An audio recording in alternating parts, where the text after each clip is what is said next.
Friends, आज मैं आपको अपनी याददाश्त कैसे बढ़ाएं इस पुस्तक सूरज सिन्हा जी ने इसको लिखा है। इस पुस्तक से 2-3 पेजेस पढ़ के बताऊंगा।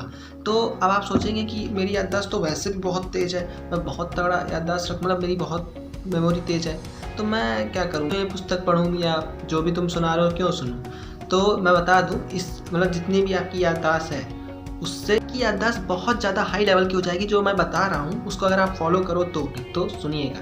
इसमें मैं आपको बताऊंगा कि मस्तिष्क की तरंगों को समझना क्यों आवश्यक है, एक तो ये टॉपिक बताऊंगा, और बताऊंगा अपनी याददाश्त कैसे बढ़ाएं, और बताऊंगा याददाश्त का महत्व क्या है। जिसकी याददाश्त जितनी प्रबल होती है वह उतना ही अधिक बुद्धिमान होता है। दुनिया में ऐसे बहुत से लोग हुए हैं जो अपनी याददाश्त के लिए विश्वविख्यात हुए। उनमें विशेष गुण यह था कि प्रबल याददाश्त के साथ साथ तत्काल निर्णय लेने की क्षमता भी थी। कहते हैं नेपोलियन की सेना में कई हजार सैनिक थे, फिर भी उसे प्रत्येक सैनिक का नाम और उसका पूरा जीवन वृतांत याद रहता था। अब सवाल ये है कि अपनी याददाश्त बढ़ाई जा सकती है? ये तो जवाब है हाँ, अपनी याददाश्त बढ़ाई जा सकती है। तो देखिए कैसे बढ़ाया जाता है। मनुष्य का मस्तिष्क चाकू की धार के समान होता है, जिसका नियमित इस्तेमाल करने पर उसकी धार सदैव पैनी बनी रहती है। ठीक इसी प्रकार मस्तिष्क का ठीक से प्रयोग न करने अथवा विकसित न करने पर बुद्धि को भी जंग लग जाता है। मनुष्य की कुशाग्र बुद्धि के लिए यह जरूरी है कि उसकी याददाश्त बहुत अच्छी हो, और अच्छी याददाश्त अच्छे मानसिक विकास पर ही निर्भर करती है। ऐसा लोग मानते हैं कि ऐसी निराशाजनक मानसिक स्थिति बाप दादा से उन्हें विरासत नहीं मिली है, वे इसे कतई नहीं बदल सकते। ऐसा सोचना पूरी तरह गलत है। आप अपने विचार और मानसिक स्थिति को ठीक उसी तरह बदल सकते हैं जिस तरह से अपने कपड़े और वेशभूषा बदलते हैं। इसके लिए अपने अंदर उत्साह और साहस का संचार करें, सफलता की कल्पना करें तथा रोजाना अपने मानसिक विकास के लिए इन तकनीकों का प्रयोग कर अभ्यास करें। मेरा दृढ़ विश्वास है कि आप अपनी याददाश्त बढ़ाने व मानसिक विकास करने में अवश्य सफल होंगे। मानसिक विकास एवं याददाश्त बढ़ाने की प्रक्रिया में सबसे पहले तो दिमागी शब्दकोश से असंभव शब्द हटा दें। कारण यह है कि अपने मानसिक विकास और याददाश्त बढ़ाने में यह असंभव शब्द एक बहुत बड़ी बाधा है। इस दुनिया में असंभव कुछ भी नहीं है। आप यह कदापि न सोचें कि आपका जन्म निराश होकर मृत्यु को गले लगाने के लिए हुआ है। सच तो यह है कि आप इस दुनिया में अपने विचारों, अपने सत्कार्यों, अपनी मधुर मुस्कान से चार चांद लगाने आए हैं। इसलिए आशावादी बने और हमेशा सफलता की कामना करें।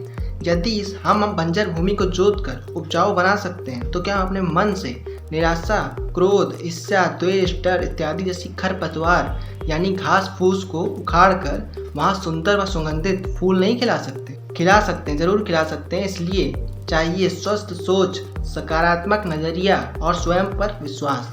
टटोलिए अपने आप को, क्या यह सब आप में है? यदि हाँ, तो यह आप स्वस्थ मस्तिष्क के मालिक हैं। मतलब अगर आपके अंदर सकारात्मक नजरिया है तो आप स्वयं पे विश्वास है आपका, तो आप एक स्वस्थ मस्तिष्क के मालिक हैं। स्वस्थ मस्तिष्क को विकसित करके सफलता की उच्चतम स्थिति को आसानी से प्राप्त किया जा सकता है। अगर आप कोई चीज़ भूल जाते हो तो आपकी याददाश्त की कमजोरी नहीं है। यह जिसमें बताया कि कैसे, अभी सुनिए। भूलना याददाश्त की कमजोरी नहीं है, मगर कुछ लोग भूलने की प्रक्रिया को बीमारी समझकर चिंतित हो उठते हैं कि उनकी याददाश्त कमजोर होती जा रही है। इस भ्रम के चलते हुए अनेक दूसरे रोगों जैसे चिंता, कुंठा आदि के शिकार हो जाते हैं। भूलना कोई बीमारी नहीं है, और ना ही इसका अर्थ यह है कि आपकी याददाश्त कमजोर हो रही है। भूलना प्रकृति प्रदत्त एक अति आवश्यक प्रक्रिया है। यह प्रक्रिया मस्तिष्क को संतुलन बनाए रखने के लिए अति आवश्यक है।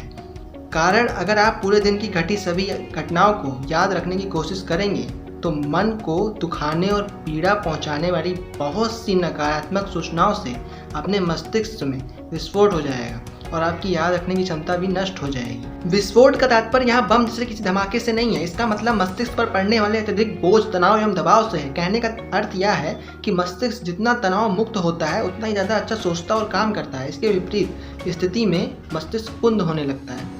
याद रखें, दूसरों की गलतियों को क्षमा करना अच्छी बात है, और उन्हें भूल जाना उससे भी अच्छी बात है, क्योंकि दूसरों की गलतियों को भूल जाने से हमें आत्मिक शांति प्राप्त होती है। इसलिए हमें दूसरे से अच्छा व्यवहार बनाए रखने के लिए उनकी गलतियों को भूल जाना बहुत ज़रूरी है। दूसरों की अगर आप जो कोई गलती किया है उसको भूल जाओ, उससे आपको आत्मिक बल मिलता है। सुनिएगा, मस्तिष्क किस प्रकार कार्य करता है। मस्तिष्क की संचार व्यवस्था बहुत व्यापक है।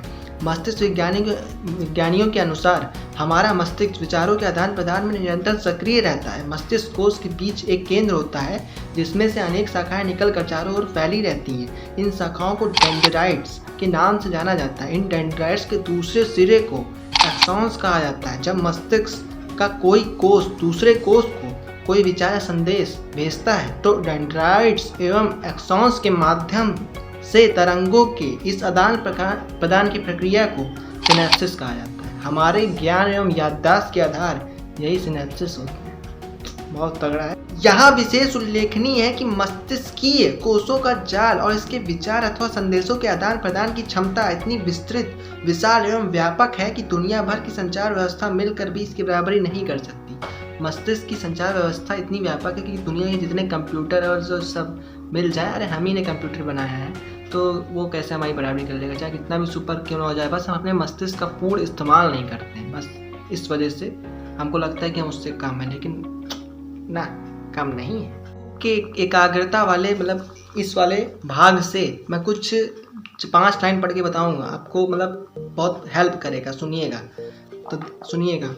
ऋषि मुनियों का कहना है सभी तपों के लिए एकाग्रता की आवश्यकता होती है। जिसमें एकाग्रता है, यदि वह चाहे तो दुनिया के सभी विषयों की गहनतम जानकारी प्राप्त कर सकता है, सभी रिद्धियों सिद्धियों का स्वामी बन सकता है, आत्म साक्षात्कार प्राप्त कर सकता है। यही नहीं, वह चाहे तो जीवन के हर क्षेत्र में सफलता प्राप्त कर सकता है। जबकि चंचल मन वाले व्यक्ति या छात्र जीवन के किसी भी क्षेत्र में कभी भी सफलता हासिल नहीं कर सकते। अगर कोई चंचल है, वो बार बार, मतलब आप कोई पढ़ने बैठा, वो बार बार उठ के जा रहा है, या कोई भी काम करने बैठा, जैसे मैं वीडियो एडिटिंग करने बैठता हूँ, अगर मैं बार बार उठ के जाऊँ, अगर उस पर एकाग्र फोकस ना करूँ तो क्या ये वीडियो है जो एडिट हो पाएगी? नहीं हो पाएगी। एकाग्रता बहुत आवश्यक है और केवल पढ़ाई में नहीं, हर क्षेत्र में आवश्यक है।